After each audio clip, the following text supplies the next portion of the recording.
విజయం ఎప్పుడు ఊరికే రాదు. విజయాన్ని సాధించాలంటే కష్టపడాలి, తప్పదు. చెమట చుక్క చిందిస్తే తప్ప చరిత్రని రాయలేం అనే విధంగా శ్రీరంగం శ్రీనివాసరావు గారు చెప్పడం జరిగింది. అలా కష్టపడిన ఒక గొప్ప వ్యక్తి అబ్రహం లింకన్ అయినటువంటి వాడు. 16th president of USA. ఆయన ఒక నల్ల జాతీయుడైనటువంటి వాడు. He belongs to black race, African ఆరిజిన్కి చెందినవాడు. As per the rule of America యొక్క రూల్ ప్రకారం అమెరికాలో జన్మించినటువంటి వాడు మాత్రమే ప్రెసిడెంట్ అవ్వగలడు. అలా అమెరికాలో కెంటకీలో ఆయన జన్మిస్తాడు. కానీ ఆయన జన్మించిన కొన్ని సంవత్సరాలకే తన తల్లి చనిపోవడం జరుగుతుంది. At the age of 9 years, 9వ ఏట చనిపోతుంది.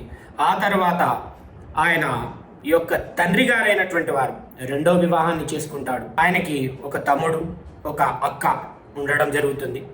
తమ్ముడు కూడా చిన్న వయసులోనే చనిపోతాడు.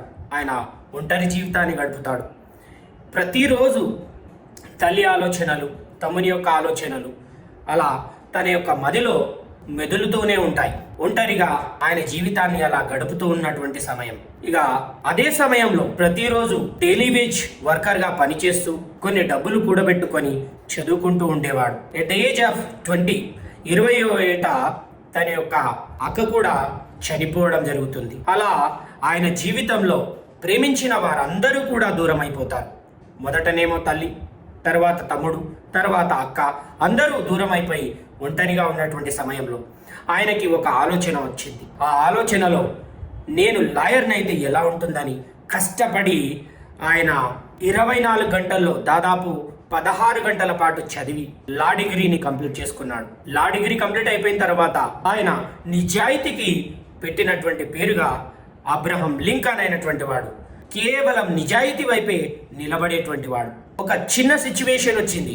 అదేంటి అంటే ఆయన వాదిస్తున్నటువంటి వ్యక్తి దోషి అని తెలుసుకొని మధ్యలోనే ఆ కేసు అనేది వదిలేయడం జరుగుతుంది. అలా నిజాయితీకి పేరు పెట్టినటువంటి పేరు అబ్రహం లింకన్. ఆయనకి ఆనెస్ట్ బర్డ్ అనే ఒక టైటిల్ కూడా రావడం జరిగింది. ఆయన లా డిగ్రీ పొందిన తర్వాత ఏ ఒక్క కేసు కూడా నిజాయితీ లేనటువంటి వాళ్ళ గురించి పాటుపడలేదు. అలా జీవితాంతం నిజాయితీ వైపు నిలబడాలనుకున్నాడు. కష్టపడ్డాడు. అట్ ద ఏజ్ ఆఫ్ 30, 30వ ఏట రాజకీయాల్లో చేరాడు. కానీ ఓడిపోయినాడు.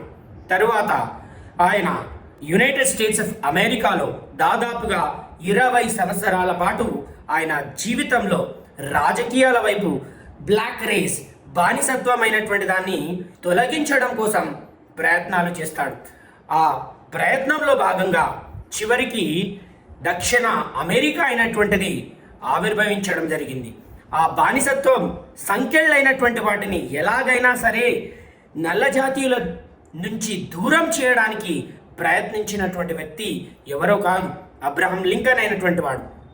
ఆయన at the age of 10 years, 10వ సంవత్సరంలోనే ఎలాగైనా సరే ప్రెసిడెంట్ అయ్యి బానిసత్వాన్ని నిషేధించాలనుకున్నాడు. కానీ అనునిత్యం ఆయనకి అడ్డంకులే వచ్చాయి.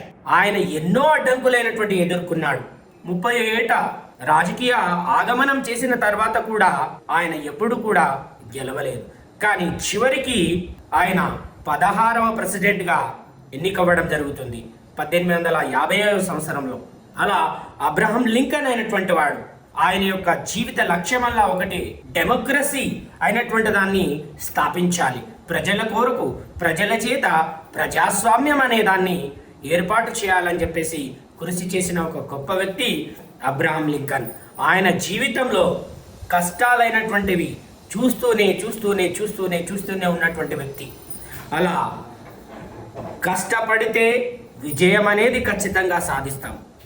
చెమట చుక్క చిందిస్తే తప్ప చరిత్రని తిరిగి రాయలేం. అది మాత్రం ఖచ్చితంగా గుర్తుపెట్టుకోండి.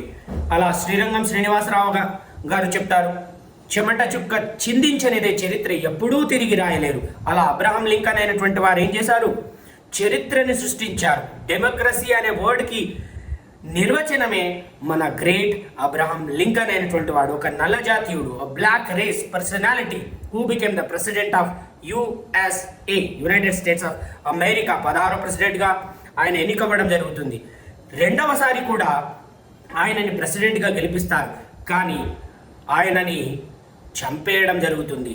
ఎవరైతే ఈ బానిసత్వానికి మద్దతు పలుకుతారో వాళ్ళందరూ ఇతనికి వ్యతిరేకులవుతారు. కానీ చరిత్రలో నిలిచిపోయినాడా లేదా?